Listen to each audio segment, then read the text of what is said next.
হযরত ওমর আল্লাহর কোরআনের ক্ষমতা কতটুকু এইটা দেখার জন্য ছদ্মবেশে মদিনার অলি গলি ঘুরতেছেন।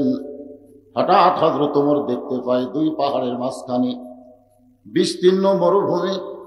ওই মরুভূমির মধ্যে একজন রাখাল উট আর দুম্বা চড়ায়। ওমর ফারুক শুধু আল্লাহর কোরআনের ক্ষমতা দেখার জন্য ওয়াইজা তুলিয়াত আলাইহিম আয়াতুহু যাদাতুহুম ঈমানা। আল্লাহু আকবার। আমরা আল্লাহু আকবার বলবার চাই না। আল্লাহু আকবার বললে অসুবিধা আছে? সমস্যা আছে? অরাব্বাকা, এখন আমার এই যে ঘোষক সাহেব কি বললেন, অরাব্বাকা ফাকাব্বির। রাসূলকে আল্লাহ তাকবীর দিতে বলেছেন, কারণ আপনি সারা জীবন সুবহানাল্লাহ বলেন, আলহামদুলিল্লাহ বলেন, লা ইলাহা ইল্লাল্লাহ বলেন, শয়তান আপনার কাছেই বসে থাকবে। কেউ যদি সুবহানাল্লাহ সুবহানাল্লাহ সুবহানাল্লাহ সুবহানাল্লাহ, দেখবেন শয়তান কাছে পাও টিপবে। মানে সুবহানাল্লাহ করলে শয়তানের কোনো অসুবিধা হয় না, আলহামদুলিল্লাহ বললে শয়তানের কোনো সমস্যা হয় না, লা ইলাহা ইল্লাল্লাহ বললে শয়তান কিছুই মনে করে না। কিন্তু কোন সময় যদি বলে আল্লাহু আকবার, বলাও সারা, শয়তান বাঁচার ছাড়তে ছাড়তে এলাকা থেকে পালানো সারা। সে আল্লাহু আকবার আমাদের মুখে এখন আর উচ্চারণ হওয়ার চাই না। ওমর ফারুক রাখালকে সালাম দিলেন, আসসালামু আলাইকুম রাখাল ভাই, আমার পেটে ক্ষুধা লাগছে, ওটের এক পেয়ালা দুধ চাই। রাখাল মুচকি মুচকি হাসে। ওমর ফারুক বলে, তোমারে সালাম দিলাম, তোমার কাছে উঠে এক পেয়ালা দুধ চাইলাম, তুমি হাসো কেন?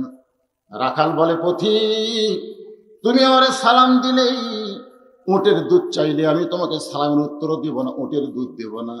আগে জানতে হবে তোমার পরিচয়। আমরা যারা এখানে বসেছি আমাদের একটা পরিচয় আছে না নাই? কি পরিচয়? শোনেন, ইসলাম হলো একটা গাড়ির নাম, ধরে নেন ইসলাম একটা কিসের নাম? গাড়ি। গাড়ি, ওই গাড়িতে যারা চড়বে এই যাত্রী হলো মুসলমান। এই গাড়িতে যারা চড়বে সেই যাত্রীর নাম কি? জোরে বলেন। ওই গাড়িতে চড়তে একটা টিকিট লাগবে, বিনা টিকিটে কিন্তু ইসলাম গাড়িতে চড়া যাবে না। যে টিকিট লাগবে এই টিকিটের নাম হলো ঈমান। জোরে কোন টিকিটের নাম কি?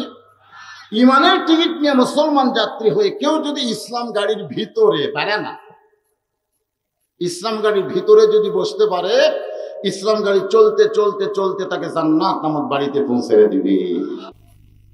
রাখাল বলতেছে, পথিক রে, তুমি আমার সালাম দিলেই উটের দুধ চাইলে তোমাকে উটের দুধ দিবার পারবো না, আগে তোমার পরিচয় দাও। ওমর ফারুক চিন্তায় পড়ে গেলেন।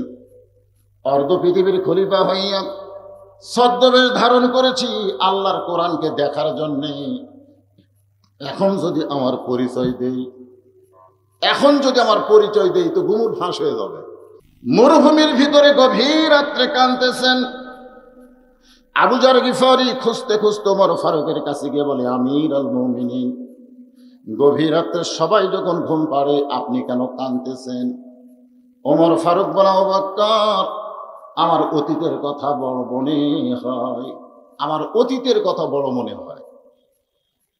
আবু যর গিফারি বলতেছে, আপনার অতীত কি?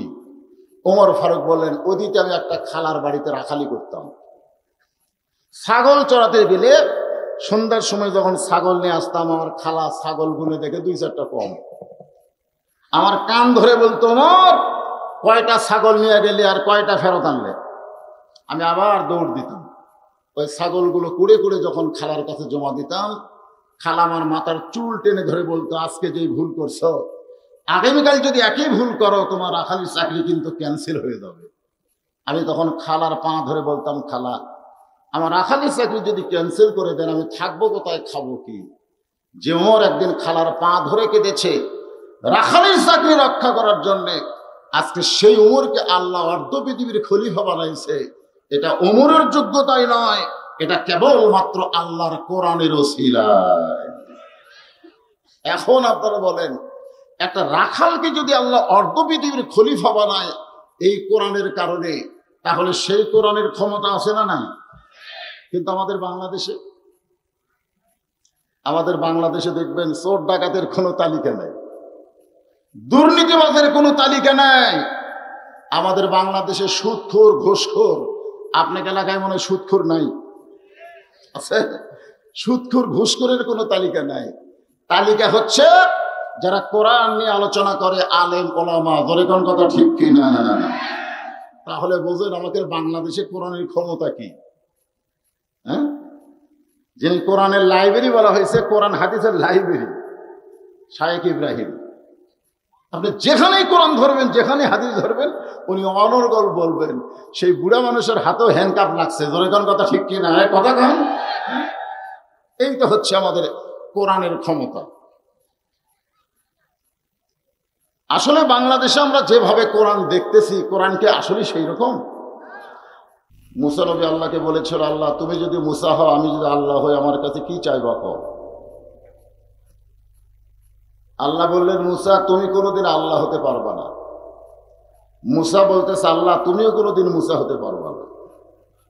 তোমার জায়গায় তুমি, আমার জায়গায় আমি। মনে করো যদি তুমি মুসা হও, আমার কাছে কি চাইবা? আল্লাহ বললেন, মুসা যদি কোনোদিন মুসা হইতাম, তুমি আল্লাহ হইতা, তাহলে আমি চাইতাম সুস্থতা এবং হায়াতুত তাইয়্যিবা। সবচাইতে বড় নিয়ামত হলো সুস্থ থাকা। আসলে একটা হাদিস, ইন্নাল জান্নাতা তুশতাকু ইলা খামসাতি নাফারিন, নিশ্চয় 5টি দলের জন্য আল্লাহর জান্নাত আশা করে আছে। সুবহানাল্লাহ কইলেন না? এই 5টা দলের লোকেরা জান্নাতের আশা করে না, বরং জান্নাতই তাদেরকে পাওয়ার আশা করে। কয় দল? তার মধ্যে 1 নম্বর দল হলো তালিয়াল কোরআন। 1 নম্বর দল হলো কোরআনের দল। জোরে বলেন, কিসের দল? এখানে বলা হয়েছে তালিয়াল কোরআন। 2 নম্বর হলো হাফিজুল লিসান, যারা নিজের জবানকে সংযত রাখে, মুখে যা আসে তা বলে না। বলার সময় চিন্তা করে যে কথা আমার বলা হবে কি হবে না। যেরকম বাংলাদেশে একটা কথা ভাইরাল হয়ে গেছে, খেলা হবে। জোরে কোন কি হবে? খেলা হবে। আমি এমনও মানুষকে দেখছি যে খেলা হবে বলে ডাকতেছে, তার 2 জন কোমর ধরে আছে। জোরে কোন কি ধরে আছে? দুর্বল মানুষ, তারপরে বলতেছে আসো খেলা হবে। আপনার বলেন, আমার শরীরে যদি শক্তি না থাকে আমি কি খেলতে পারবো? এই কথাটা কি বলা ঠিক? এই জন্য বলা হয়েছে হাফিজুল লিসান, মুখে যা আসে তা বলো না। কথা যেটা বলবে চিন্তা ভাবনা করে বলা লাগবে, কারণ প্রত্যেকটি কথাই নোট হচ্ছে। জোরে কোন ঠিক কিনা? আমার 2 কান্দে 2 মোহরি, লিখিতেছেন ডায়েরি, দলিল দেখে রায় দিবে, টাকা পয়সার নাই কারবার। কিরামান কাতিবিনা ইয়ালামুনা মা তাফআলুন। 3 নম্বর দল হলো মুতিমুল জাইয়ান, যারা ক্ষুধার্তকে অন্ন দান করে। 4 নম্বর হলো মুফসিল উরিয়ান, যারা বস্ত্রহীনদের বস্ত্র দেয়। খেলা আর্জেন্টিনা ব্রাজিলের পতাকা বানায় না। সামনে শীত আসতেছে, অনেক মানুষ এই শীতের মধ্যে ঠিক মতো কাপড় চোপড় পাবে না। ধরে কোন ঠিক কিনা? আমাদের বগুড়াতে ব্রাজিলের পতাকা আর আর্জেন্টিনার পতাকা কে কোনটা বড় করবে, এই নিয়ে প্রতিযোগিতা চলতেছে। দেশের মাটিতে বিদেশের পতাকা টাঙ্গাবে, এই নিয়ে আবার প্রতিযোগিতা। এখানে বলা হয়েছে মুফসিল উরিয়ান, বস্ত্রহীনদের বস্ত্র দেওয়া লাগবে। যারা দিবে তাদের জন্য আল্লাহর জান্নাত আশা করে থাকবে। 4 নম্বর হলো মান সাল্লি আলা হাবিবির রহমান, আল্লাহ দয়া করে যেই নবীর উম্মত হিসেবে আমাদের কবুল করেছে, সেই নবীর উপরে বেশি বেশি দরুদ পড়তে হবে। সকলে বলি সাল্লাল্লাহু আলাইহি ওয়াসাল্লাম। 1 নম্বর বৈশিষ্ট্য হলো ইজা যুকিরাল্লাহু ওয়াজিলাত কুলুবুহুম। মুমিনদের 1 নম্বর বৈশিষ্ট্য হলো তারা যখন আল্লাহর জিকির করবে, তারা যখন জিকির করবে, এই জিকির করার কারণে তাদের অন্তরের মধ্যে কম্পন সৃষ্টি হবে। এটা মুমিনদের কয় নম্বর বৈশিষ্ট্য? খুব খেয়াল করবেন। এক নম্বর। এখন আপনাদের কাছে আমি বলতে চাই, এই যে জিকিরের কথা আল্লাহ বললেন, ইজা যুকিরাল্লাহু ওয়াজিলাত কুলুবুহুম, এই জিকির মানে কি? যে জিকির করলে অন্তরের মধ্যে কম্পন সৃষ্টি হবে, সেই জিকির মানে কি? এই জিকির আল্লাহ কি বুঝাইছেন? আল্লাহ কোরআনে বলেছেন, ইন্না নাহনু নাযালনা যিকরা ওয়া ইন্না লাহু লাহাফিজুন। এই কোরআনকে আল্লাহ জিকির হিসাবে নাজিল করেছে, কোরআন হেফাজতের দায়িত্ব স্বয়ং আল্লাহ নিজেই নিয়েছে। সুবহানাল্লাহ। কারণ আমরা যারা বর্তমানে বাংলাদেশে বসবাস করি, আমরা কোরআনের ওয়াজ শুনি, কিন্তু বাস্তবে আল্লাহর কোরআন কি এটা আজও পর্যন্ত আমরা নিজের চোখে দেখতে চাই না। ধরেন ঠিক কিনা? বাংলাদেশের সবচাইতে কোরআন নিয়ে যিনি বেশি আলোচনা করেছেন, সবচাইতে গোটা বাংলাদেশের ভিতরে সবচাইতে যিনি কোরআনের তাফসির বেশি করেছেন, সে আল্লাহর ওলি এখন বাহিরে না ভিতরে? কোরআনের আয়াত নম্বর, পারা নম্বর, সূরা নম্বর, রুকু নম্বর, এরকম নম্বর নিয়ে নিয়ে যিনি তাফসির করেছেন, সেই কোরআনের আইডল আমির হামজা ভিতরে না বাহিরে? যার আলোচনায় লক্ষ লক্ষ মানুষ হয়। আপনারা কি এখানে মিজানুর রহমান আজহারিকেও নিয়েছিলেন, সে এখন দেশে না বিদেশে? হ্যাঁ, খুব খেয়াল করবেন। অসুস্থ অবস্থায় আমি যেটুকু কথা বলি আপনারা একটু মনোযোগ দিয়ে শুনলে আমার মনটা খুশি হবে। যাক, আমি বগুড়া থেকে অসুস্থ হয়ে গেছিলাম, ওইকার লোকের আওয়াজ ভালো লাগুক বা না লাগুক, অন্তত আমার মহব্বতে কিছু সময় বসেছিল। ওটা বসা করবেন না, একটু মনোযোগ দিয়ে কথাগুলো শুনবেন। আপনারা যারা আজকে তাফসিরুল কোরআন মাহফিল এসেছেন, সবাই অন্তর থেকে বলেন, আমরা কি খালি কোরআনের ওয়াজ শুনবো, না বাস্তবে এই কোরআন মোতাবেক চলবো? না, আমাদের বাংলাদেশের স্বাধীনতার পর থেকে এ পর্যন্ত আমরা শুধু কোরআনের আলোচনা শুনতেছি, ঠিক কিনা বলেন? বাস্তবে আল্লাহর কোরআনকে আমরা আমল করতে পারতেছি না। সবচাইতে বড় বিপদ কি জানেন? যে মুসলমানেরা কোরআনের ওয়াজ শুনবে, কিন্তু কোরআন মোতাবেক চলতে পারবে না, চলার চেষ্টাও করবে না। এটা হলো আমাদের জন্য সবচাইতে বড় বিপদ। আপনার বলেন তো, এই কোরআনের কোনো ক্ষমতা, কোনো পাওয়ার আছে কি নাই? কিন্তু আমরা কি দেখছি? আমরা দেখিনি, আমরা দেখি নাই। আজকে আমি আপনাদের সামনে কোরআনকে একটু উপস্থাপন করতে চাই, আসলে এই কোরআনটা কি, এই জিকিরটা কি।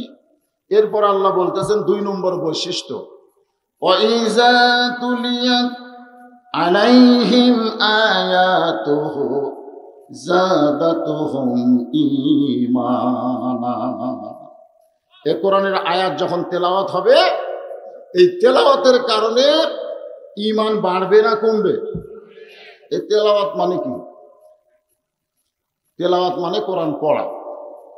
আমরা মনে করি যে কোরআন পড়াটাই হলো তেলাওয়াত। যখন সাহাবীরা জিজ্ঞাসা করলেন, ইয়া রাসূলুল্লাহ, ঈমান কি? অনেকে মনে করেছিল লা ইলাহা ইল্লাল্লাহ মুহাম্মদ রাসূলুল্লাহ, এটাই ঈমান। কিন্তু আল্লাহ রাসূল বললেন, ইকরার বিল লিসান, তাসদীক বিল জানান, আমল বিল আরকান।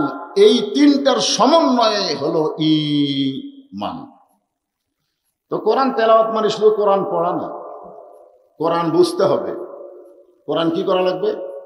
বুঝতে হবে, কোরআন মোতাবেক চলতে হবে। অর্ধ পৃথিবীর খলিফা হযরত উমর, আমরা সকলেই তার জীবনী জানি। তিনি একসময় রাসূলকে হত্যা করতে তরবারি নিয়েছিলেন। জোরে কোন কথা ঠিক কিনা? আবার সেই উমর এক সময় এই কোরআনের কারণে অর্ধ পৃথিবীর খলিফা হয়ে গেলেন। সেই মাস্তান উমর, মাস্তান।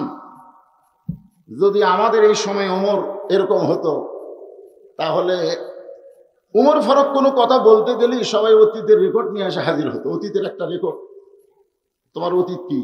এখন যেরকম সবকিছু রেকর্ড হয় না, কোন বক্তা কি বলতেছে। এখানে আমাকে বলতেছে, হুজুর আপনি স্টেজে বসার পরে আমরা একটা ইসলামী সঙ্গীত গাবো। এই কথা আমাকে এর আগে কোনোদিন বলেনি। এখন বলার কারণ কি? এখন বলার কারণ হলো, কোন এক বক্তা হয়তো ইসলামী সঙ্গীত গাবার চাইছিল, তিনি সেইটা এলাও করেনি। ধরে কোন কথা ঠিক কিনা? এই যে ইউটিউবের মাধ্যমে মানুষ আজকাল অনেক দূরে চলে যাচ্ছে, যে একটা ঘটনা কিন্তু থাকে না, এটা ভাইরাল হয়ে যায়। এখন ব্যাপার হলো, এরপরে আবার কলরবের এক বক্তা, যে আগে গান গায়ে শিল্পী হয়েছে, তার শিল্পী থেকে ওয়াজ শুরু, সেই বক্তা আবার বলছে যে ইসলামী সঙ্গীত হলো বিনোদন। ইসলামী সঙ্গীত কি? কথা কয় না। ইসলামী সঙ্গীত কি? বিনোদন। আর ওয়াজ হচ্ছে নূর, ওয়াজ হচ্ছে হেদায়েত। ওয়াজের মাহফিল ইসলামী সঙ্গীত চলবে না। আপনারা বলেন তো, এই কথা যে আমি এখানে বলে যাচ্ছি, এই কথা কি এখানেই শেষ? এটার ভিডিও হচ্ছে কি হচ্ছে না? এটা কিন্তু আগামীকাল আবার ভাইরাল হবে।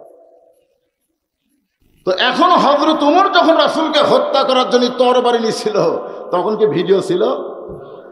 ভিডিও যদি থাকতো, ওমরের শেষকালে যখন ওমর অন্যায়ের বিরুদ্ধে ওয়াজ করতে যাইতো, তখন অনেকে ভিডিও দেখাতো, দেখো তোমার অতীতের খবর কি, তুমি তো বড় বড় মাস্তানি মারতেছ। হযরত ওমর এমন সময় আল্লাহর কোরআনে যে কোরআনের ওয়াজ শুনতে আইছেন, গাড়ির প্যাক শুনে ওইদিকে রাস্তার দিকে তাকান কেন? হ্যাঁ,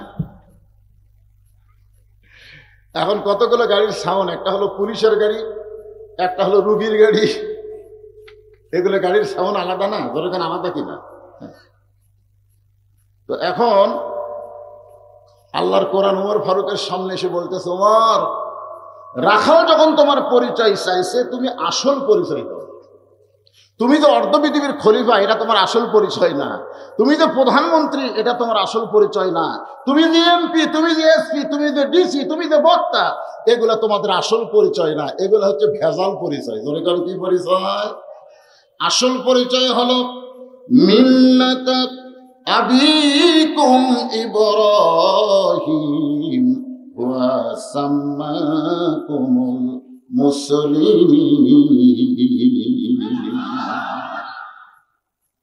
আসল পরিচয় হলো তোমার জাতির পিতা। তোমার জাতির পিতা ইব্রাহিম তোমার নাম রেখেছে হুয়া সাম্মা কুমুল মুসলিমিন, তোমার নাম রেখেছে মুসলমান। রাখাল যখন তোমার পরিচয় চাইছে, তুমি আসল পরিচয় দাও। ওমর ফারুক বললেন, রাখাল, তুমি যখন আমার পরিচয় শুনতে চাও, আমার আসল পরিচয় হলো আমি একজন মুসলমান। রাখাল মুসকি মুসকি হাসে। ওমর ফারুক বলে, আবার হাসির কি হলো? বলে, হাসার কারণ হলো আসল না নকল। মুসলমানের মধ্যে আবার ভেজাল আছে, ওরকম আছে না? না, আল্লাহ কোরআনে কেন বললেন, ওয়ামিনান নাসি মান ইয়াকুলু আমান্না বিল্লাহি ওয়া বিল ইয়াউমিল আখির ওয়া মা হুম বিমুমিনিন। আপনারা বলেন তো, আপনারা কোন হিন্দু মুসলমান হতে দেখেননি? তখন দেখেন নাই? আমি দেখছি একটা বৌদ্ধ মুসলমান হয়েছে, খ্রিস্টান মুসলমান হতেও দেখেছি, কিন্তু আজ পর্যন্ত আমরা কোনোদিন কি দেখছি যে একটা মুনাফিক মুসলমান হলো? একটা মুনাফিককে আপনার মুসলমান হতে দেখছেন? কেন দেখেননি? না না না, আমাদের বাংলাদেশের অধিকাংশ মুসলমানই হলো মুনাফিক। ধরে কোন কথা ঠিক ছিল? এরা মনে করে আমরা ঠিকই আছি। এরা কি মনে করে? আমরা ঠিক আছি, কিন্তু আসলে যারা ঠিক নাই, আজকের এই কোরআনের আলোচনা শুনলে আপনারা বুঝতে পারবেন। একটু মনোযোগ দিয়ে শোনেন। রাখাল বলতে পথিক, তুমি যে মুসলমানের দাবি করলে, তুমি আসল না ভেজাল? ওমর ফারুক বলে, রাখাল, মুসলমান তো মুসলমান, এর মধ্যে আসল নকল কি? রাখাল বলতেছে, আসল মুসলমান যারা হবে, তারা চাওয়ার ব্যাপারে সতর্ক থাকবে। আসল মুসলমান কোনোদিন জাত তার কাছে চাবে না। আসল মুসলমান দরকার হলে ফাঁসির মঞ্চে যাবে, কিন্তু রাষ্ট্রপতির কাছে বাঁচার দরখাস্ত লিখবে। জোরে কান লিখবে। উকিল বলেছিল যে আপনি রাষ্ট্রপতির কাছে দরখাস্ত করেন, রাষ্ট্রপতি দয়া করে যদি ফাঁসির দণ্ড মওকুফ করে, তাহলে তো আপনার টেনশন নাই। আসল মুসলমান তার উত্তরে কি বলেছিল জানেন? উকিলকে বলতেছে, উকিল ভাই, আমার জীবনে 3টা রাষ্ট্রপতিকে আমি ক্ষমতায় থাকা অবস্থায় মরা দেখছি। ফাঁসির আসামি বলতেছে, আমার জীবনে 3টা রাষ্ট্রপতিকে আমি ক্ষমতায় থাকা অবস্থায় মরা দেখছি। তার মধ্যে একটা হলো বঙ্গবন্ধু শেখ মুজিবুর রহমান, একটা হলো জিয়াউর রহমান, আর একটা হলো জিল্লুর রহমান। এই তিনটা কিন্তু ক্ষমতার চেয়ারে থাকতে আজরাইল যাচ্ছে, তোর এখন কথা ঠিক না? যে রাষ্ট্রপতি নিজেই বাঁচতে পারে না, তার কাছে বাঁচার দরখাস্ত কোন মুমিন কোনদিন লিখবে? কুল্লু মান আলাইহা ফান ওয়া ইয়াবকা ওয়াজহু রাব্বিকা যুল জালালি ওয়াল ইকরাম। এমন একজন রাষ্ট্রপতি যিনি হলেন আমাদের আল্লাহ। জোরে বলেন, যিনি কে? সূরা মুলুক আপনার পড়েননি? সূরা মুলুক যদি প্রতিদিন ফজর নামাজের পরে পড়েন, আপনি যখন মরে কবরে যাবেন, এই সূরা মুলুক আপনার দেহের একটা কাফনের উপরে চাদর হবে। সূরা মুলুক কাফনের উপর একটা কি হবে? চাদর হবে। কবরের মাঠে আপনাকে আযাব দিতে পারবে না। আযাব দিবার আসলে সূরা মুলুক ওইটা বাধা দিবে। সেই সূরা মুলুক আপনার পড়ছেন, খালি সুবহানাল্লাহ বলে হবে না তো। তাবারাকাল্লাযী বিয়াদিহিল মুলক ওয়া হুয়া আলা কুল্লি শাইইন কাদির। গোটা পৃথিবীর রাজত্ব কর্তৃত্ব মালিকানা কার হাতে? সমস্ত ক্ষমতার মালিক কে? রাখাল বলতেছে, তুমি যদি আসল মুসলমান হও, তুমি দুধ চাইছো কার কাছে? উমর ফারুক চমকে উঠছে। চমকে ওঠার কারণ কে জানেন? উমর ফারুক চমকে উঠে মনে মনে হাসতেছে আর ভাবতেছে, তোমার কোরআন দিয়ে যখন রাষ্ট্র চলবে, তখন উমর যদি ভুল করে, একটা রাখাল পর্যন্ত সেই ভুল ধরতে পারবে। আজকে বাংলাদেশে মানুষের তৈরি আইন দিয়ে রাষ্ট্র চলে, যার কারণে কোন নেতা ভুল করলে সাধারণ মানুষ ধরবার সাহস পায় না। ধরে কথা ঠিক কিনা? কারণ ধরলি খালি বিপদ। ওমর ফারুক বলেন, রাখাল ভাই, আসলে সওয়ার ব্যাপারে আমার ভুল হয়ে গেছে। রাখাল বলতেছে, ভুলটা যখন স্বীকার করেছ, তাহলে তোমার বাঁচার উপায় আছে। ভুলটা যখন স্বীকার করছো, তোমার বাঁচার উপায় আছে, তওবা করো। কি করো? তওবা করো। ওমর ফারুক বলে, আস্তাগফিরুল্লাহ। রাখাল বলে, তুমি মূর্খ মানুষ, তুমি মূর্খ মানুষ, তুমি তওবা কেমনে করবা? বরং আমি তওবা করাই, তুমি আমার সঙ্গে তওবা পড়ো। ওমর ফারুক বলে, আমি মূর্খ, তুমি কেমনে কও? রাখাল বলতেছে, চাওয়ার ব্যাপারে যে সতর্ক হয় না, সে যত বড়ই ডক্টর কামাল হোক। আমাদের বাংলাদেশের সংবিধান যিনি লিখছেন, তিনি হলেন ডক্টর কামাল। ধরেন তিনি কি 18 সালে নির্বাচনের আগে উনি কিন্তু সিলেটের শাহজালালের মাজারে গেছিল। ওরা পেপারের হেডলাইন ছবি সহ দিছে। কতগুলো নেতা সিলেটের শাহজালাল মাজারে গিয়ে 2 হাত তুলে বলতেছে, বাবা এবার আমরা ভোটর দাঁড়াচ্ছি, বাবা এবার আমরা কার দাঁড়াচ্ছি? ঐক্য জোট করে আমরা ভোটে দাঁড়াইছি। ফেরেশতারা বলতেছে, আল্লাহ তুমি কোরআনে বলেছো, আস্তাইনু বিস-সাবরি ওয়াস-সালাহ, ধৈর্যর নামাজের ভিতর দিয়ে চাইতে হবে তোমার কাছে। আর এই বেটার নামাজ টামাজ বাদ দিয়ে বাবার দরবারে হাত পাতাইছে। আপনারা বলেন তো, ডক্টর কামাল কি শিক্ষার দিক দিয়ে কমজোরি? কিন্তু চাওয়ার ব্যাপারে যদি সতর্ক না হয়, যতই শিক্ষিত হোক, সে হলো 1 নম্বর মূর্খ। ধরে কোন কথা ঠিক কিনা? রাখাল হযরত ওমরকে বলে, পথিক, চাওয়ার ব্যাপারে যখন সতর্ক হও নাই, তুমি মূর্খ, তুমি কেমনে তওবা করবা? বরং আমি তোমাকে তওবা পড়াই। উমরের চোখ দর দর করে পানি আসতেছে। আল্লাহ, তোমার কোরআন যখন দুনিয়াতে চালু থাকবে, উমর যদি ভুল করে, রাখাল তাকে তওবা পড়াবে। আমার সঙ্গে সকলে পড়েন, আস্তাগফিরুল্লাহ, আস্তাগফিরুল্লাহ, লা হাওলা ওয়ালা কুওয়াতা ইল্লা বিল্লাহিল আলিয়্যিল আযীম। ওমর ফারুককে রাখাল তওবা পড়ানোর পরে রাখাল বলতেছো, উমর ফারুক বলতেছো, রাখাল ভাই, আল্লাহর ওয়াস্তে উটের 1 পেয়ালা দুধ দাও, যেই দুধটা পান করে ক্ষুধা তৃষ্ণা নিবারণ করতে চাই। আগে বলেছিল রাখাল ভাই, তওবা করার পরে বলতেছে আল্লাহর ওয়াস্তে। রাখাল মুচকি মুচকি হাসে। উমর ফারুক বলে, হাসো কেন? বলে, হাসার কারণ হলো, তওবা করার পরে তুমি আবার মুনাফিকি করলে। যেই কইছে মুনাফিক, উমর ফারুকের চেহারা রক্তের মতো লাল হয়ে গেছে। আপনি যদি কাফের বলেন, এনাই তো লাভবাসী, যখন তখন কাফের কয় না, যাক কাফের, তাও ভালো, তাও ভালো। কাফেরেরা থাকবে জাহান্নামের উপরে। কাফেররা থাকবে কোথায়? কথা কয় না কেন? কোথায়? আর মুনাফিক থাকবে জাহান্নামে। মুনাফিকেরা এত নিচে থাকবে যে কাফেরের উপর থেকে পেশাব পায়খানা করবে, ওরা নিচে থেকে ওটা খাবে। কাফেরের পেশাব পায়খানা মুনাফিকেরা খাবে। সাহাবীরা বললেন, ইয়া রাসূলুল্লাহ, এই বদমাইশ মুনাফিক কোন দলের ভিতরে আছে? আল্লাহ রাসূল বললেন, হিন্দুর মধ্যে কোনো মুনাফিক নাই, ইহুদের মধ্যে কোনো মুনাফিক নাই, খ্রিস্টানের মধ্যে কোনো মুনাফিক নাই। মুনাফিকের আবাদ হবে মুসলমানের ভিতরে। বিশেষ করে গোটা পৃথিবীতে যত মুসলিম কান্ট্রি আছে সবচাইতে বেশি মুনাফিকের আবাদ হচ্ছে কোন দেশে? আরো জোরে, জোরসে বলুন, জোর হলো না, আরো জোরে। এরা মসজিদের মধ্যে ঢুকবে ডান পায়ে, আর রাস্তায় চলবে বাম সাইডে। ফেরেশতা কয়, আল্লাহ তোমার ঘরের মধ্যে ঢোকার সময় ঠিকই খেয়াল থই ডান পাও, তো বের হয়ে রাস্তার ডান সাইড বাদ দেয় কেন? তোমার আইন হলো রাস্তার ডান সাইডে হাঁটা, এরা বাম দা হাঁটে গেল। মসজিদের মধ্যে যতক্ষণ আল্লাহ মানে ততক্ষণ, মসজিদের বেড়া আসলে আর মুনাফিক হয়ে যায়। আপনি যদি বাম সাইডে হাঁটেন, ডান সাইডে হাঁটার আন্দোলনের দল করেন, জোরে কোন কথা ঠিক কিনা? কারণ বুখারী শরীফের হাদিস, মান সাআলাল্লাহু তাআলা আশ-শাহাদাতা বিসিদকিন বাল্লাগাহুল্লাহু মানাজিলা শুহাদা ওয়া ইন মাতা আলা ফিরাশিহি, রাওয়াহুল বুখারী কিতাবুল মাগাজি। আল্লাহ রাসূল বলেন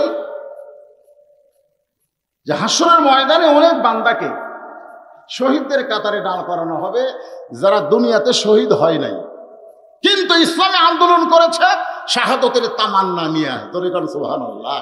ওই মা তাআলা ফিরাশিহি, যদি সে নিজের বিছানায় মৃত্যুবরণ করে, বাল্লাগাহুল্লাহু মানাজিলা শুহাদা, হাসরের ময়দানে তাকে শহীদদের কাতারে দাঁড় করানো হবে। তাহলে আল্লাহর কোরআনের জন্য আমরা শহীদ হব, এই নিয়ত আমাদের অন্তরে থাকার দরকার আছে না নাই? কাদের আছে? আমার আল্লাহকে একটু হাত দেখান। লিল্লাহি তাকবীর। হাত নামান, খালি এই নিয়ত করেন যে শহীদ হব, হওয়া লাগবে না, হওয়া লাগবে না, হওয়া লাগবে না, মরা লাগবে। মরাটা যেন সাধারণ মৃত্যু না হয়। মুসলমানের তামান্না থাকা দরকার আছে না নাই? দরকার আছে না নাই? ওমর ফারুক চেহারার মধ্যে রক্ত নিয়ে বলতেছে, ও রাখাল, আমার মধ্যে মুনাফিকের কি দেখলা? রাখাল বলতেছে, লিমা তাকুলু মা লা তাফআলু। রাখাল কোরআন শরীফ পড়ে বলতেছে, লিমা তাকুলু মা লা তাফআলু, তোমার মুখের সাথে মনের মিল নেই। তুমি সত্যি করে বলো পথিক, আমি কি উটের মালিক? আমি যদি উটের মালিক হতাম তুমি আমাকে রাখাল বলতে না। আর যখনই তুমি আমাকে রাখাল বলছো, তখন তোমার মন বলতেছে আমি উটের মালিক না। আর মালিক বাদ দিয়ে রাখালের কাছে আল্লাহর হস্তে চাইলেও রাখাল দিবার পারবে? পারবে? আরো আজ আপনারা শুনছেন, মনে করেন আমি হলাম সেই রাখাল। দেশ থেকে যেই নামছি, একজন লোক দৌড়ে এসে হাতের মধ্যে কসকসা খুব নতুন 100 টাকার নোট দিল। টাকা দেখে তো লোভ হলো, নতুন টাকা, অনেকদিন আগে। টাকাটা পকেটে রাখে আমি বললাম, ভাইজান কি জন্য টাকা দিলেন? বলে, হুজুর দোয়া করবেন, আমার বইয়ের পেটে বাচ্চা আছে, আল্লাহ যেন পুত্র দেয়। যখনই বলছে হুজুর দোয়া করবেন, আমার বইয়ের পাশে বাচ্চা আছে, আল্লাহ যেন পুত্র দেয়, তখন তো আমি আমার দিকে খেয়াল করলাম যে আমি 3টা মেয়ের বাপ, আমার দোয়া দিয়ে আল্লাহ আমাকে পুত্র দেয়নি। প্রথম যখন মেয়ে হলো, পরের বার তখন বাচ্চা হয়েছে, আমি খুব দোয়া করছি, আল্লাহ মেয়ে তো একটা দিছে, এবার একটা পুত্র দাও। এত দোয়া করছে, আবার কন্যা সন্তান। লাস্টে 15 বছর পরে আবার পুত্র সন্তানের আশায় চান্স ছিলাম, সেইবারও আল্লাহ দিছে আবার একটা কন্যা। আমি চিন্তা করলাম যে আমার দোয়াতে আমার বইয়ের পেটেরটাই পুত্র হয় না, তাহলে ওর বইয়েরটা হবে? আমি তো একজন রাখাল রে ভাই। প্রত্যেকটা মানুষকে অভিভাবককে, আলেম ওলামাদেরকে আল্লাহ রাখালের দায়িত্ব দিছে। জোরে কথা ঠিক না? আমি পকেট থেকে 200 টাকা বের করে দিয়ে দিলাম। তো কই, হুজুর আমি তো টাকা চাইনি, দোয়া চাইছি। আমি কইলাম তুইও জাহান্নামে। আমি পরপর 3টা মেয়ের বাপ। সঙ্গে সঙ্গে বলে, হুজুর আপনার টাকা আপনি নেন, আমার টাকা আমারে ফেরত দেন। ওরে যেই মাত্র টাকা দিলাম, মারতেছে দৌড়। পিছন থেকে ধরে বললাম কোথায় যাবি? বলে যেই হুজুরের পুত্র সন্তান আছে আমি তার কাছে দোয়া নিব। আমি কইলাম কোনো হুজুরের কাছে না, কোনো বাবার কাছে না, কোনো পীরের কাছে না, কোনো মাজারে না, পাইতে যদি চাও কেবলমাত্র আমার আল্লাহর কাছে চাও। ইয়া নাবুদু, সকলে বলেন ইয়া নাবুদু ওয়া ইয়া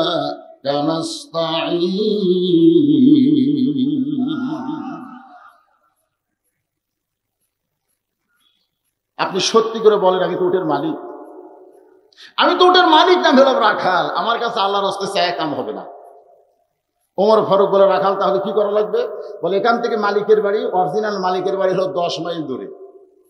ওই মালিকের বাড়ির দরজা দিয়ে বলেন যে মালিক তোমার রাখাল উট আর দুম্বা চড়ায়, তুমি মালিক যদি হুকুম দাও রাখাল আল্লাহর হস্তে উটের 1 পেয়ালা দুধ দিবে।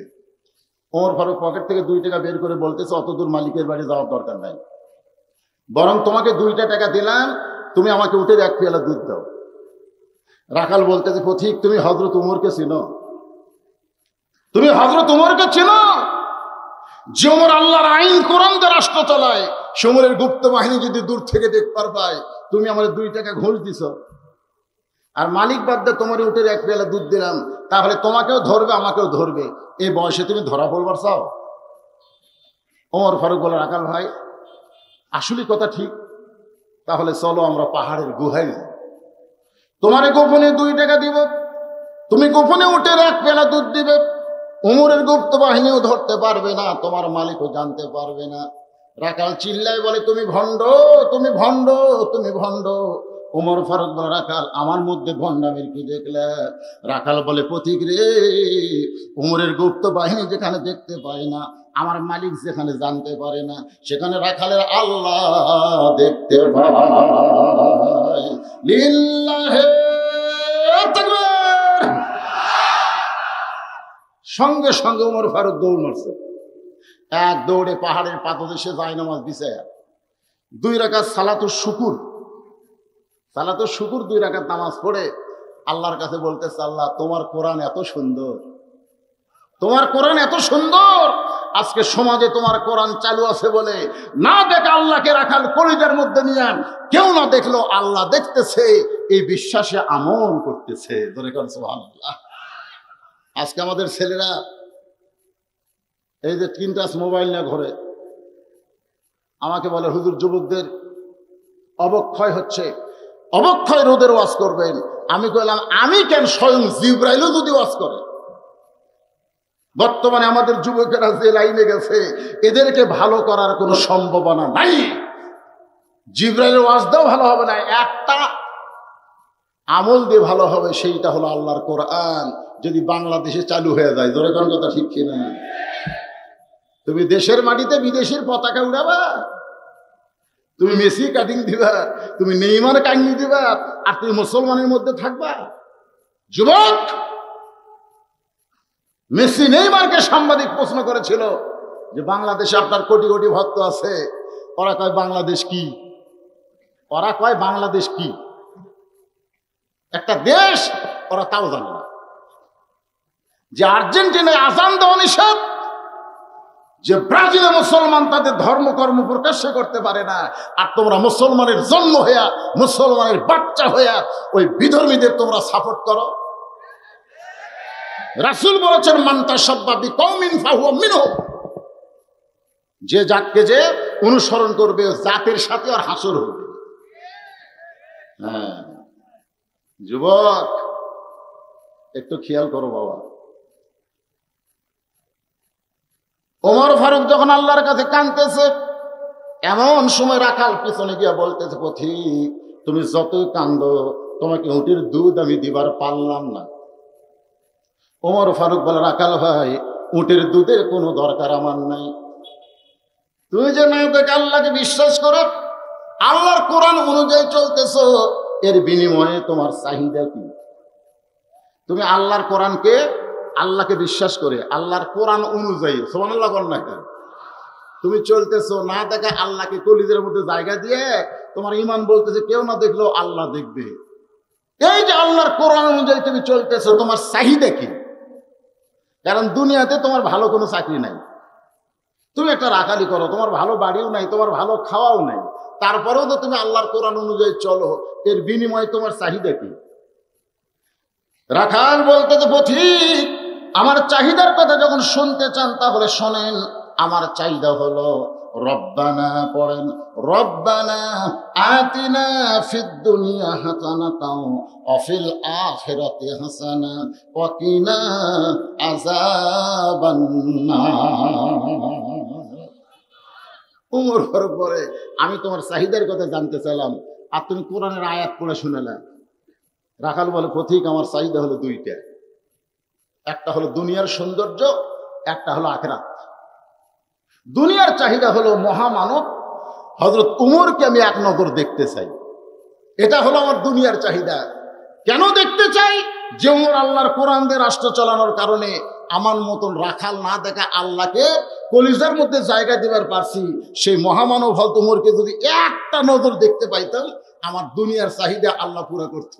তাহলে বাংলাদেশের মুসলমানেরা ভালো একটা নেতা দেখার চাহিদা আমাদের আছে না নাই? আছে না নাই? ভালো নেতা, আমার এলাকার একজন পাকা মার্কা, আমি জন্মের পর থেকে দেখছি ওই এক ওয়াক্ত নামাজ বাদ দেয়নি, এক ওয়াক্ত নামাজ বাদ দেয়নি, দাড়ি বড়, জুব্বা টুপি, ওই আবার চেয়ারম্যানের ডানাতে মার্কা হলো পাকা। 42,000 ভোট আমার ইউনিয়নে, মাত্র 227 ভোট পাচ্ছে। কি হলো? আমি বললাম, বর্তমানে বাংলাদেশে যে পরিবেশ চলতেছে, সব জিব্রাইল যদি ভোটের ডালায় ফেল করবে। জোরে কর কথা ঠিক না? ফেল করবে, কারণ এখানে ভালো মানুষ দেখবে না তো, এখানে দল দেখবে। কোন দলের? জোরে কর কথা ঠিক না? দল দেখবে। আয় আয় রে, যে দল নিয়ে চলতেছেন এই দলে ভালো নেতা দেখা সম্ভব নয়, সম্ভব নয়। মন খারাপ করতেছেন?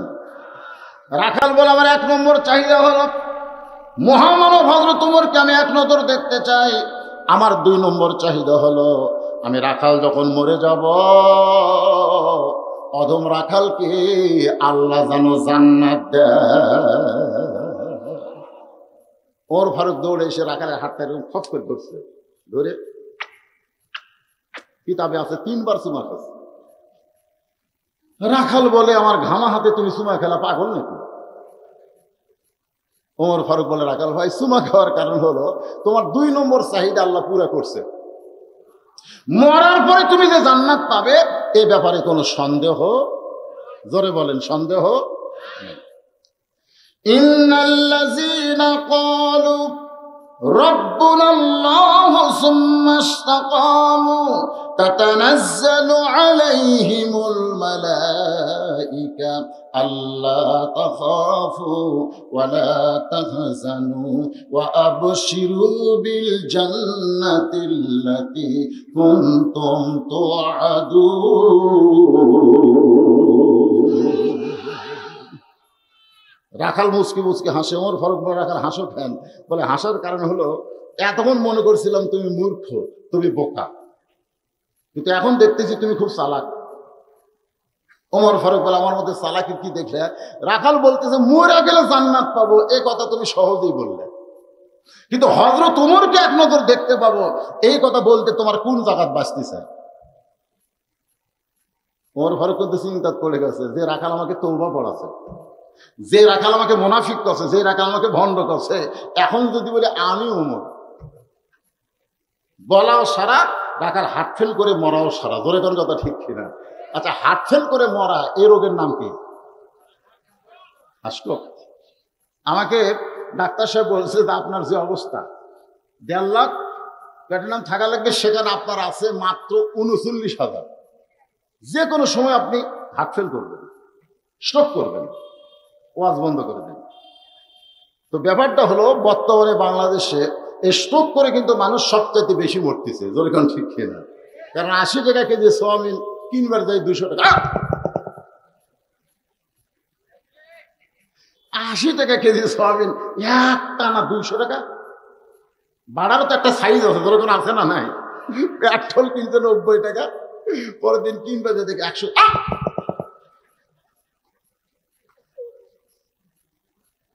মানে বর্তমানে বাংলাদেশের জিনিসপত্র যে হারে দাম বাড়তেছে, তাতে করে বোঝা যাচ্ছে স্ট্রোক করে মানুষ বেশি মরবে। ধরে কথা ঠিক।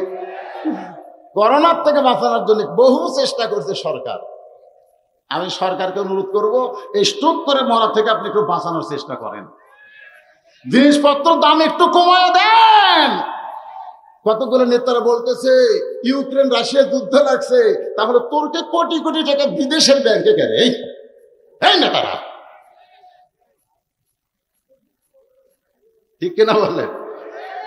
আজকে শোনেন, শুধু প্রধানমন্ত্রী ভালো হলে হবে না, তার চামচা গুলো ভালো হওয়ার দরকার আছে না নাই? আছে না নাই? একটু মনোযোগ দিয়ে শোনেন। সরকারকে বলবো, সবচাইতে কঠিন রোগ হলো এখন স্ট্রোক করা, যে রোগের কোনো ওষুধ নাই। হঠাৎ ভালো মানুষ চা খাতে খাতে বাড়ির যাওয়ার সময় মরছে রে।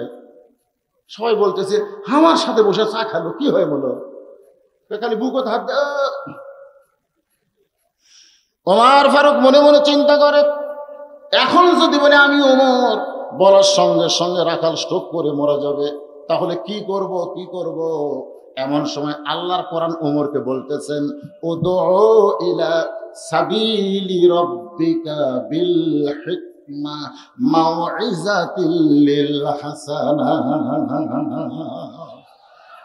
ওমর ডাইরেক্ট যদি বলবার না পারি, ডাইরেক্ট, এটা হলো ডাইরেক্ট, আমি ওমর, এটা কি ডাইরেক্ট যদি বলবার না পারিস, তাহলে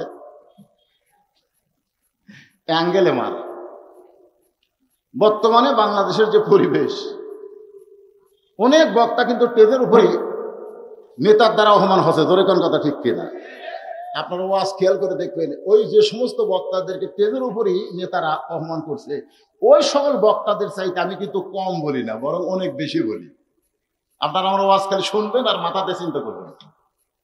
কিন্তু আমি ডাইরেক্ট বলি না, আল্লাহর এই আয়াতকে আমি আমল করি। ডাইরেক্ট বলবো না, কিন্তু তাই বলে হক কথা বলা আমি ছাড়বো না। বলে কোন কথা ঠিক কিনা? কারণ একটু অ্যাঙ্গেলে বলা লাগবে, অ্যাঙ্গেল করে বলা লাগবে। আল্লাহ বলেছেন উদউ ইলা সাবিলি রাব্বিকা বিল হিকমা, আল্লাহর রাস্তায় তুমি দাওয়াত দিবার চাও, হিকমত অবলম্বন করো। কারণ ডাইরেক্ট কয়ে মারামারি কি দরকার? ওমর ফারুক দেখলেন ডাইরেক্ট বলা যাবে না, এই ধরে হিকমত করে বলতেছেন, রাখাল সত্যি যদি তুমি হযরত ওমরকে দেখতে চাও, তাহলে তোমাকে ফজরের নামাজ সামনে কাতারে আদায় করা লাগবে। ফজরের নামাজ যদি সামনে কাতারে আদায় করতে পারো, তাহলে মেহরাবের মধ্যে দেখবা যেই মানুষটা ইমামতি করতেছে, ওই মানুষটি হলেন হযরত ওমর। কোরআন দিয়ে যখন বাংলাদেশ চলবে, তখন নেতারা পিছনে থাকবে না সামনে যাবে? 3 জন মসজিদের মধ্যে ঢুকছে, 3টা ছাড়া কোনো মুসল্লি নাই। 3 জন এখন জামাত করবে, জামাতে নামাজ পড়ে। ডান পাশে যে ডান আছে তার নাম হলো আওয়ামী লীগ, বাম পাশে যিনি ডান আছে তিনি হলেন বিএনপি, আর মাঝখানে যিনি আছে তিনি হলো জামাত ইসলাম। এখন 3 জন মিলে নামাজ পড়বে, জামাত করবে। ইমাম হবে কে? ইমাম কে হবে? আওয়ামী লীগ বলতে আমি সারা জীবন পড়েছি রে, কোনোদিন পড়াইনি, তা আমার দিয়ে ইমামতি হবে না। বিএনপি বলছে যে ভাই বড় জোর আকামত দিবার পারি, কিন্তু নামাজ পড়াবার পারি না। জামাত ইসলাম বলতে যে আমি সব পারি রে, তাহলে কি করবে? আওয়ামী লীগ বিএনপি 2 জন মিলে বলতে তুই তাহলে সামনে যা। জামাত ইসলাম সামনে যা বলতে ভাই আমি কিন্তু যুদ্ধ অপরাধী। ভাই তুই রাজাকার, তুই যুদ্ধ অপরাধী, সেটা বাইরে রে, ভিতরে তুইও যা আমরাও তাই। ফেরেশতাকে আল্লাহ এরা কয় কি? আল্লাহ বলে ওরা যখন ইসলামের ভিতরে আসবে, কোরআনের ভিতরে আসবে, তখন আওয়ামী লীগ বিএনপি জামাত থাকবে না, সব মুসলমান এক কাতারে দাঁড়াবে। ধরে যারা কোরআনের বাইরে আছে, যারা ইসলামের বাইরে আছে, তারা আমাদেরকে রাজাকার বলতেছে। তোর কোন কথা ঠিক কিনা? আয় ভিতরে, আয় ভিতরে, ঢুকে দেয়। ইমামতি করে কি একবার দেয়? কি কোন ভিতরে ঢুকলে ইমামতি কে করে? কথা বুঝতেছেন না? একটু মনোযোগ দিয়ে শুনবেন। কোরআন দিয়ে যখন রাষ্ট্র চলবে তখন প্রত্যেকটা নেতাদেরকে শুধু এমপি মন্ত্রী হলে হবে না, মসজিদের ইমাম হওয়া লাগবে।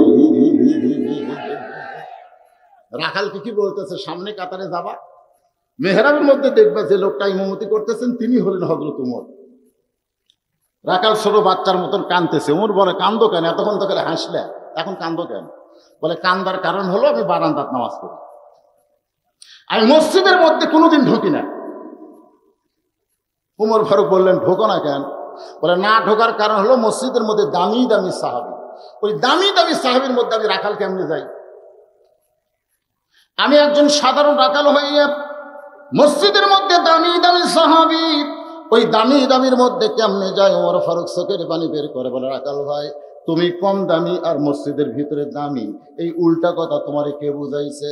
বরং আল্লাহর আইন হলো ইন্না আকরামাকুম ইনদাল্লাহি আতকাকুম, ওই ব্যক্তি সবচেয়ে দামি হয় যার কলিজার ভিতরে আল্লাহর বেশি ভয়। আপনারা কি মনে করতেছেন আমি তেজে ওয়াজ করতেছি আমি দামি, আর আপনার নিচে বসতে শুনতেছেন আপনার কম দামি? না, এমনও দেখা যাবে বাংলাদেশে অধিকাংশ বক্তা, শতকরা 90 জন বক্তা ওয়াজ করে কিন্তু ফজরের নামাজ জামাতে পড়ে না।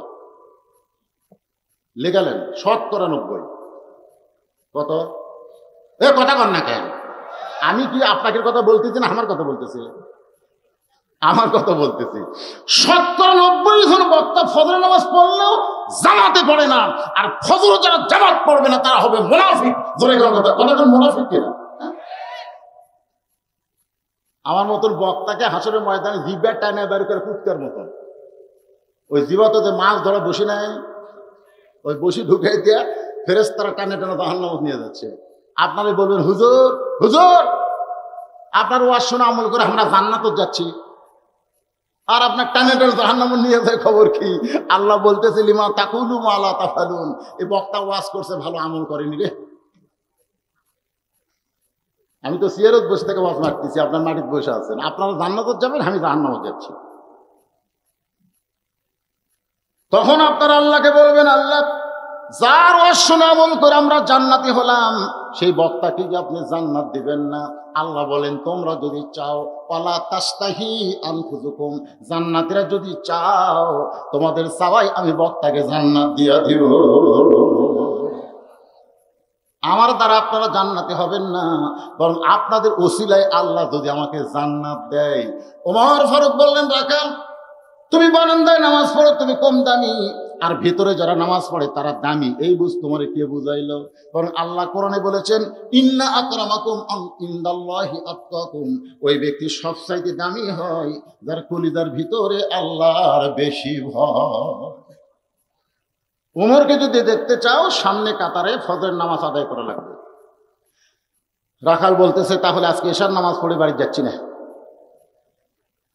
উমর চুম করছে, এশার নামাজ পড়ে বাড়ি যাবে না কেন? বলে, এশার নামাজ পড়ে যদি বাড়ি যাই তাহলে সামনে কাতারে কেমনে ধরবো? এশা থেকে ফজর সামনে কাতার ধরার চেষ্টা করা লাগবে। ওমর ফারুক বলে, রাখাল 5 ওয়াক্ত নামাজের ভিতরে 2 ওয়াক্ত নামাজ লম্বা আর 3 ওয়াক্ত তাড়াতাড়ি, কারণ কি কত দেখি? কোন যিনি রাবে তার নাম হলো আলী। আলী যখন ইমামতি করবে, আলী বরাবর পিছনে, নবী আর কথা কয় না। সাহাবারা বললেন, ইয়া রাসূলুল্লাহ, আলী যখন ইমামতি করবে আলী বরাবর পিছনে কে দাঁড়াবে? রাসূল বললেন, মা ইয়ানতিকু আনিল হাওয়া ইন হুয়া ইল্লা ওয়াহয়ুহা। আমি রাসূল বলতে পারি না, আল্লাহ যদি না বলাই। এই কথার দ্বারা বোঝা গেল এই আলী পর্যন্ত হলো খোলাফায়ে রাশেদা। ধরে কোন খোলাফায়ে রাশেদা। তাহলে উমর যখন ইমামতি করবে, উমর বরাবর পিছনে কে দাঁড়াবে? ওসমান। জোরে কোন কে দাঁড়াবে? সবাই বলেন কে দাঁড়াবে? কিন্তু আয়েশা দেখে জায়গা দখল। মসজিদে কেউ যদি কোনো জায়গা দখল করে, সে নিজের ইচ্ছায় না ছাড়লে ওই জায়গা থেকে তাকে সরানোর কোনো বিধান নাই। ওসমান গনি রাখালের পাশে 2 রাকাত সুন্নত নামাজ আদায় করে রাখালের দিকে তাকালেন। এই তাকানোর মধ্যে কিন্তু তার নেক নিয়ত আছে। নেক নিয়ত মানে আমার পাশে যে, আমার জায়গায় যে ভাই বসলো, এ ভাইটা কে রে, একটু দেখার দরকার আছে না? জোরে কেন আছে না? এইভাবে একবার, যে একবার তাকাইছে রাখাল ওসমান গনি যেই দুইবার তাকাইছে সঙ্গে সঙ্গে রাখাল রুকু পর্যন্ত উঠেছে। যেই তিনবার তাকাইছে রাখাল চিল্লা বলে, এই মিয়া বারবার আমার চেহারার দিকে তাকাও কেন? রাখাল চিল্লা বলে, এই মিয়া বারবার আমার চেহারার দিকে তাকাও কেন? কারণ মূর্খ মানুষের দিকে যদি বারবার তাকান, ওই মূর্খ মানুষ কিন্তু রাগ করবি, ধরেন ঠিক কিনা? আর জ্ঞানী মানুষের দিকে বারবার তাকান, ও কিন্তু খুশি হবে। ওসমান গনি কাঁপতে কাঁপতে দাঁড়ায় বলতেছে, ভাইজান আমি পরপর তোমার দিকে তিনবার তাকাইছি, তুমি এত রাগ করে খাড়া হয়েছে কেন? তোমার পরিচয় কি? বলে, আমার পরিচয় হলো আমি রাখাল। ওসমান গনি মুচকে মুচকে হাসতেছে। মুচকে মুচকে হাসার কারণ হলো, যারা রাখালি করবে তাদের ভাষা নরম হলে চলবে না, তাদের ভাষাটা গরম হওয়া লাগবে। সরাল্লা কন্যা। এই জন্য ওসমান গনি মুচকে মুচকে হাসতেছে। ঠিক আছে, রাখাল পরিচয় দিয়েছে, এর ভাষা ঠিক আছে। কারণ রাখালি করবার গেলে ঠান্ডা ভাষায় কাম হবে না তো। আল্লাহ প্রত্যেকটা অভিভাবককে, আপনারা যারা এখানে বসে আছেন, আপনার যারা অভিভাবক, প্রত্যেকটা অভিভাবককে আল্লাহ রাখালের দায়িত্ব দিয়ে দুনিয়াতে প্রেরণ করছে। আপনি হয়তো চিন্তা করতেছেন, হুজুর আমার তো গরু ছাগল নাই, আমি কিসের রাখালি করব?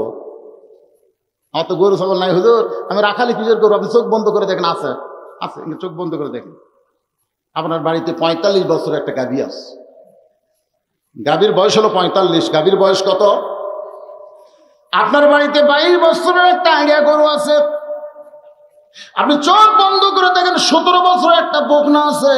22 বছর হলো ছেলে, 17 বছর হলো মেয়ে, আর 45 বছর হলো আপনার বেগম।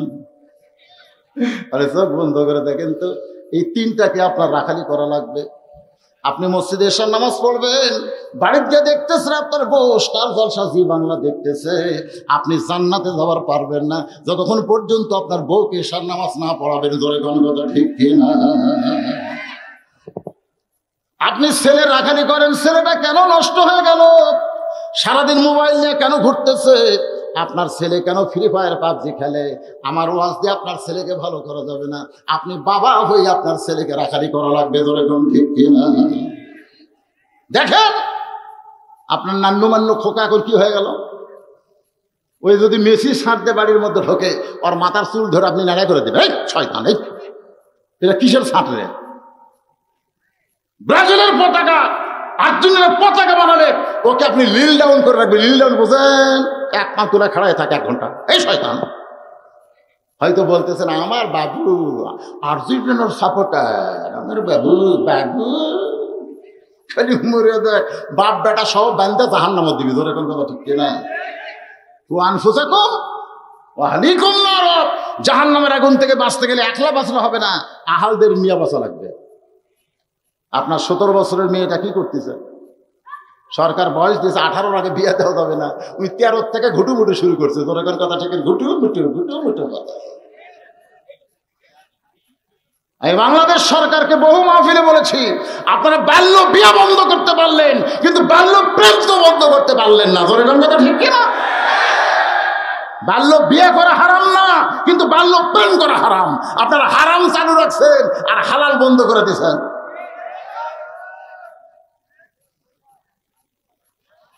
আগেকার মেয়ের বিয়ে হয়েছে 13 বছর বয়সে, আর একটা ছেলে সিজার করে বার করা লাগবে। সিজার করে বার করা লাগেনি রে, তাই মেয়ে টেনে বার করছে। ধরে এখন ঠিক কিনা? আর এখন 22 বছরে বিয়ে হয়। একটা ভ্যান চালকের বউ পর্যন্ত নর্মালি বাচ্চা চালায় না, কয় আমি সিজার করবো, সিজার করবো।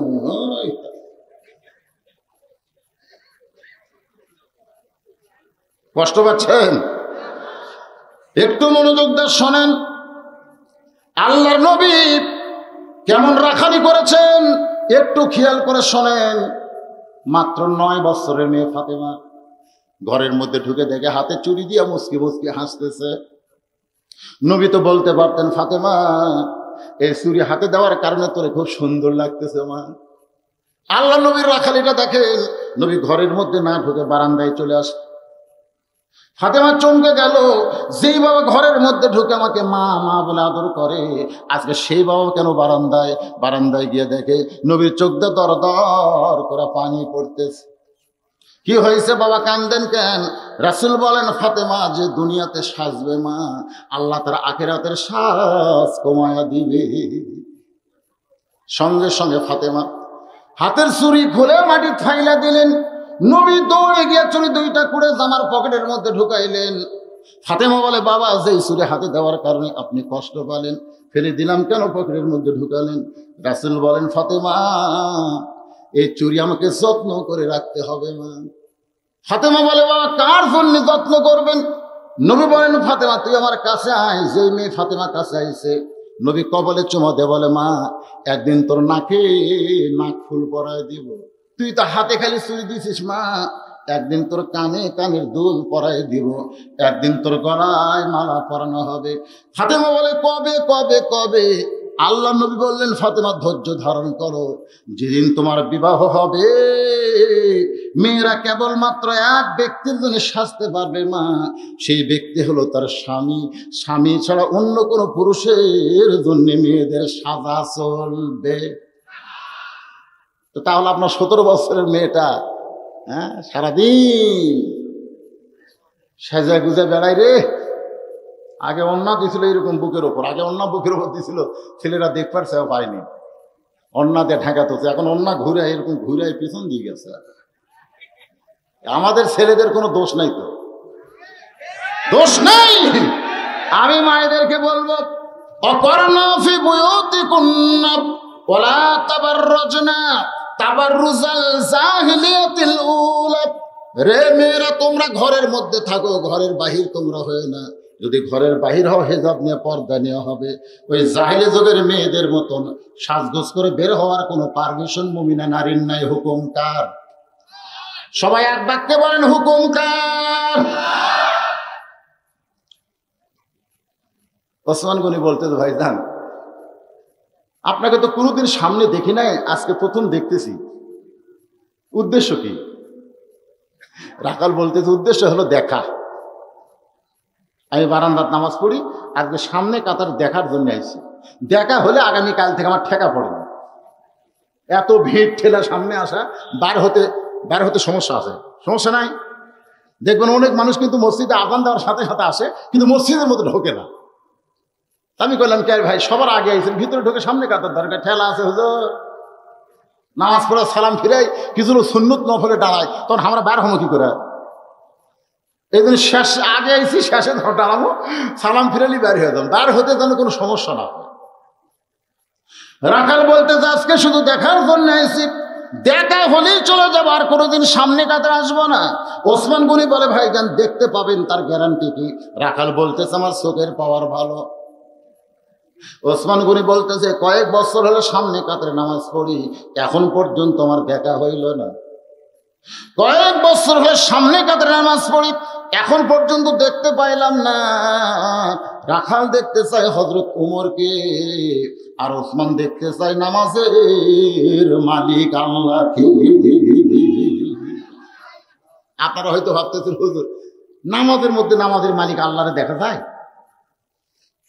কি মনে হয়, দেখা যায়? আল্লাহ রাসূল কইছে, এটা আমাদের কথা না। কিতাবুল ইহসান, বুখারী শরীফ, আনতা আবুদুল্লাহ কাআন্নাকা তারাহু ফাইন লাম তাকুন তারাহু ফাইন্নাহু ইয়ারাকা। এক জগ পানির মধ্যে এক মুষ্টি চিনি দিয়ে ঘন্টন মারলে ওই পানির মধ্যে চিনি যেমন বিলীন হইয়া যায়, আনতা আবুদুল্লাহ কাআন্নাকা তারাহু, যখন কোন আল্লাহর বান্দা নামাজের সিজদায় যাবে, ওই বান্দাটা আল্লাহর মহব্বত এমন বিলীন হবে, নামাজের মালিক আল্লাহকে দেখতে পাবে। যদি আল্লাহ দেখা সম্ভব না হয়, আল্লাহ যে তারে দেখতেছে এই বিশ্বাস তার কলিজার ভিতরে আসবে। কে দেখতেছে? আচ্ছা, আমরা আল্লাহ দেখবার না পারলাম, কিন্তু আল্লাহ যে দেখতেছে এই বিশ্বাস আপনাদের হয় না? জোরে কেন হয়? প্রধানমন্ত্রী দেখতেছে, প্রধানমন্ত্রী, ওরে বাবারে, প্রধানমন্ত্রী আমার দেখতেছে। যখন ডিসি অফিসে যাচ্ছে, এত সুন্দর পোশাক পরে, কোথায় যাচ্ছে ভাই? ডিসি আমাকে ডাকছে রে। সেই রকম পোশাক পরে কোথায় যাচ্ছে ভাই? প্রধানমন্ত্রী আমাকে ডাকছে রে। আরে পাগলা, মসজিদে মুয়াজ্জিন আযান দেয়, এটা মুয়াজ্জিন ডাকে না, স্বয়ং আল্লাহ আপনাকে ডাকতেছে। ধরে কোন কথা ঠিক কিনা? তাহলে মসজিদে যাওয়ার সময় আপনাকে মশান নাই কেন? হ্যাঁ, সবচাইতে পুরানো পুরানো কাপড় পরে আমার এক চাষা আবার গামছা গাওয়াত দিয়ে মসজিদে যাচ্ছে। গামছা সার হাতা গামছা গাওয়াত এরকম চাদরের মধ্যে দিয়ে জোর নাচ পড়ে যাচ্ছে। আমি বললাম চাষা গামছা কেন? চাষা রাগ করে বলে ফতুয়া দে, নামাজ হবে না ফতুয়া দে। আমি কইলাম চাষা আমি নামাজ হবি না তো ভয় নাই, আমি খালি বলছি গামছা কেন। এই জন্যই তো মৌলবীকে রিস করছে। আমি কইলাম গামছা গাওয়াত দিয়ে নামাজ হবে না, এই কথা তো বলিনি। চাষা রাগ করছেন কেন? আপনি গামছা গাওয়াত দিয়ে বিয়ের বাড়ি যাওয়ার পারবেন? আমার চাষা বলতেছে তুই কি মনে করিস আমি ফকির? এই বছরে 5টা পাঞ্জাবি বানাচ্ছি রে, বিয়ের বাড়ি গামছা গাওয়াত দিয়ে যাবো কেন? আমি বললাম চাষা এই গামছা গাওয়াত দিয়ে আপনি জামাইয়ের বাড়ি যাওয়ার পারবেন? চাষা আমার হাত ধরে কয় ওয়াজ করে তোর মাথা নষ্ট বা, জামাইয়ের বাড়ি শ্বশুর নদীর গামছা গাওয়াত দিয়ে যায় তো বিয়ের বাড়ি পারবেন না, জামাইয়ের বাড়ি পারবেন না, আল্লাহর বাড়ি যাচ্ছেন। তখন আমার চাচা বলতেছে মানটা কি বুঝাচ্ছে? এই শয়তানের কাছে জামাইয়ের দাম আছে, বিয়ের দাম আছে, কিন্তু আল্লাহ তাওয়াক্কুল নেই। যেরকম কথা ঠিক। মুমিনদের 3 নম্বর বৈশিষ্ট্য হলো ওয়ালা রাব্বিহিম ইয়াতাওয়াক্কালুন। আপনারা কি মনে কষ্ট পাচ্ছেন ভাবছেন? একটু মনোযোগ দিয়ে কথাগুলো শোনেন। রাখাল বলতেছে কয়েক বছর হলে সামনে কাতার নামাজ পড়েন, এখন পর্যন্ত দেখতে পান না, তাহলে আপনার চোখের মধ্যে সমস্যা আছে, আপনি আমার হাত ধরেন। রাখাল ওসমান গনিকে বলতেছে আপনি আমার হাত ধরেন, আমি নিজেও দেখবো এবং আপনাকেও দেখাইয়া দিব। সঙ্গে সঙ্গে ওসমান গনির সামনে আল্লাহর কোরআন এসে বলতেছেন ইয়া আইয়ুহাল্লাযীনা আমানুত্তাকুল্লাহা ওয়া কুনু মা'আস সাদিকিন। আল্লাহু আকবার, আল্লাহু আকবার। আল্লাহর কোরআন বলতেছে ওসমান নিজের যোগ্যতায় তুই আল্লাহরে দেখতে পাসনি, আজকে তোর কাছে এমন একজন আল্লাহওয়ালা এসে বসেছে, নিজেও দেখবে এবং তোমাকেও দেখাবে। ওসমান রাখালে হাত ধরে বলতেছে আল্লাহ একদিন পরে একটা সাদিকিন পাচ্ছি, নিজেও দেখবে আমাকেও দেখাবে। তাহলে আল্লাহর ভয় যদি আমরা কলিজার মধ্যে রাখতে চাই, কাদের সঙ্গে হতে হবে? কি বুঝলেন? অকুন মাস সাদিকিন, সত্যবাদীদের সাথে হওয়া লাগবে। ধরে বলেন কাদের? এখন সত্যবাদী কোথায় আছে? বাইরে না ভিতরে? এই করোনা যদি আমল করবার চাই, তাহলে আমরা যদি আগামীকাল বলি জেলের মধ্যে যে সমস্ত আলেম আছে হক কথা বলার কারণে, সত্য কথা বলার কারণে তাদেরকে অন্যায়ভাবে জেলে বন্দি করে রাখা হয়েছে, আমরা তাদের সাথে হবার চাই, আর বাইরে থাকবো না, জেলের ভিতরে ঢুকতে চাই। বাংলার সমস্ত মুসলমান যদি জেলের মধ্যে ঢুকতে চায়, ওনাদেরকে আর জেলের মধ্যে রাখতে পারবে না, বের করে দিবে। ধরে কোন কথা ঠিক কিনা? কিন্তু আমরা সাথে হব না তো। তারেক জিয়া যখন বগুড়াতে আসতো আগে, আমি দেখছি জুয়ানকালে সমস্ত বগুড়ার যুবকেরা মিছিল করতো, তারেক জিয়া যেখানে আমরা আছি সেখানে। তারেক জিয়া জেলখানায় এক চামচার মিছিল নেই, কারণ নেতা যখন জেলখানায় চামচা তখন মিছিল করে না, কারণ নেতার কাছে যাবার চায় না। ওসমান গনি রাখালের হাতটা ধরে আছে, নিজেও দেখবে এবং তাকেও দেখাইবে। কিছুক্ষণ পরে যখন নামাজের আকামত শুরু হয়েছে, যেই মাত্র নামাজের আকামত শুরু হয়েছে, এমন সময় হযরত ওমর মেহরাবের মধ্যে ঢুকতেছে। শোনেন, আমাদের বাংলাদেশের ইমামেরা মেহরাবের মধ্যে ঢোকে কোন দিক দিয়ে? মসজিদের দরজা দিয়ে আসে না? আর যখন কোরআন দিয়ে বাংলাদেশ চলবে, তখন ইমামেরা দরজা দিয়ে মেহরাবের মধ্যে ঢুকবে না। ইমাম মানে এলাকার এমপি, ইমাম মানে এলাকার উপজেলা চেয়ারম্যান, ইমাম মানে ইউনিয়ন পরিষদের চেয়ারম্যান, ইমাম মানে মন্ত্রী। একটা মন্ত্রী এসে দরজা দিয়ে ঢুকবি, সমস্ত মুসল্লি হাত তো চেকা মেরে দিবি। চেকা মারা বোঝেন না? সবাই যদি মুসাফা করবার চায়, সমস্ত মুসল্লি যদি মুসাফা করবার চায়, তা ইমামের খবর কি? আমাদের বাংলাদেশের হুজুরের হাতে মানুষ হাত লাগাবার চাইতে চায় না, ধরে চাইতে চায় না। যাদের হাতে হ্যান্ডকাপ লাগে ফেরের মধ্যে নিয়ে গেছে, ওনার যদি বার হয় প্রত্যেকটা লোক চাবে ওই হাতের সাথে খালি একবার হাত ঠেকায়। ধরে করার কথা ঠিক কিনা? আমি তো সরকারকে বলবো, তো অপরাধী বানায় তাদেরকে জেলখানায় রাখলেন, একবার ছাড়িয়ে দিয়ে দেখেন তো আপনার যাকে হ্যান্ডকাপ লাগালেন সে হাতের সাথে মানুষ কিভাবে হাত লাগান। কি মনে করছেন এই হাতের মহব্বত আছে না নাই? ধরে করেন আছে না নাই? ওমর ফারুক যদি দরজা দিয়ে মসজিদে ঢোকে তাহলে প্রত্যেকটা মুসল্লি হাত ধরে সুমা খাবার চাবে, হাতে হাত লাগাবে, ইয়াগফিরুল্লাহু লানা ওয়া লাকুম বলতে যাবে। এই জন্য মেহরাব থেকে একটা ছোট্ট দরজা, ওই দরজার ওই পারে নেতার রেস্টরুম, ওই ঘরের মধ্যে ওমর ফারুক কিছুক্ষণ আগে রেস্ট করছে। যেই মাত্র আগামা শুরু হয়েছে সঙ্গে সঙ্গে ওমর মেহরাবের মধ্যে দাঁড়াইছে। মুয়াজ্জিন যখন বলতেছেন কদ কামাতিস সালাহ কদ কামাতিস সালাহ, সঙ্গে সঙ্গে রাখাল আল্লাহু আকবার। কদ কামাতিস সালাহ যখন মুয়াজ্জিন বলতেছে রাখাল কইছে আল্লাহু আকবার, ওসমান গনি হাত ছাড়া দিছে। হাত ছাড়াতে বলতেছে কে রে ভাই, ইমাম সাহেব ভুল করলে মানুষ লোকমা দেয়, এখন আকামতি শেষ হয় নাই আর তুমি আল্লাহু আকবার লোকমা দিলা কেন?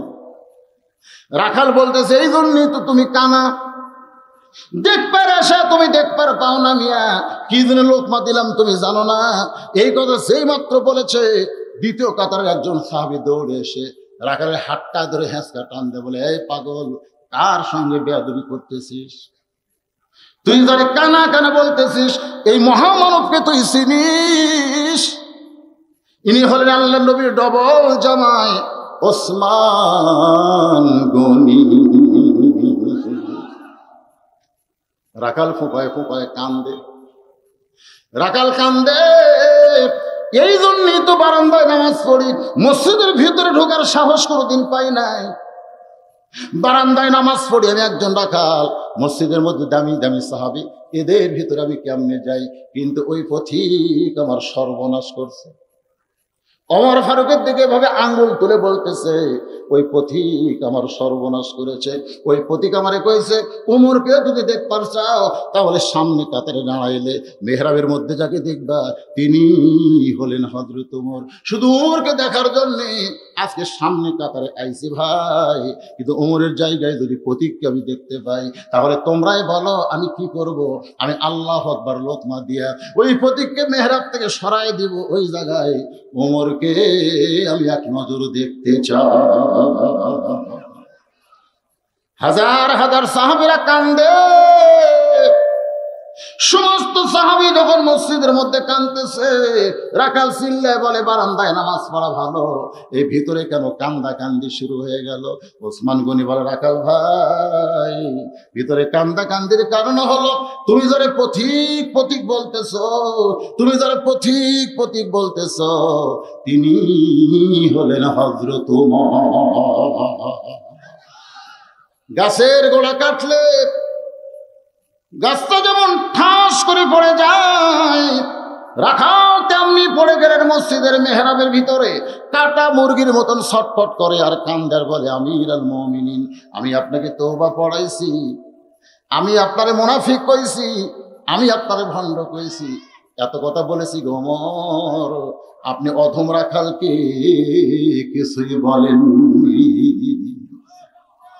সমস্ত সাহাবারা নিস্তব্ধ হয়ে গেছে।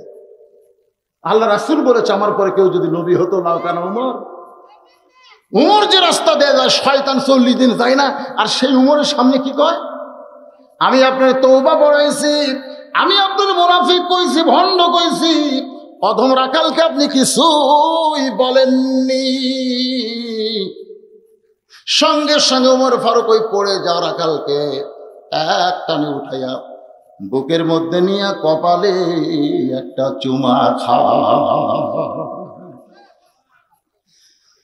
হাজার হাজার মুসল্লি বলে আমিরুল মুমিনিন, যে আপনাকে তওবা পড়ানোর কথা বলতেছে, যে আপনাকে মুনাফিকের কথা বলতেছে, যে আপনাকে ভণ্ডর কথা বলতেছে, আপনি তাকে শায়েস্তা না দিয়া বুকের মধ্যে নিয়ে কপালে চুমা দেওয়ার কারণ কি জানতে চাই?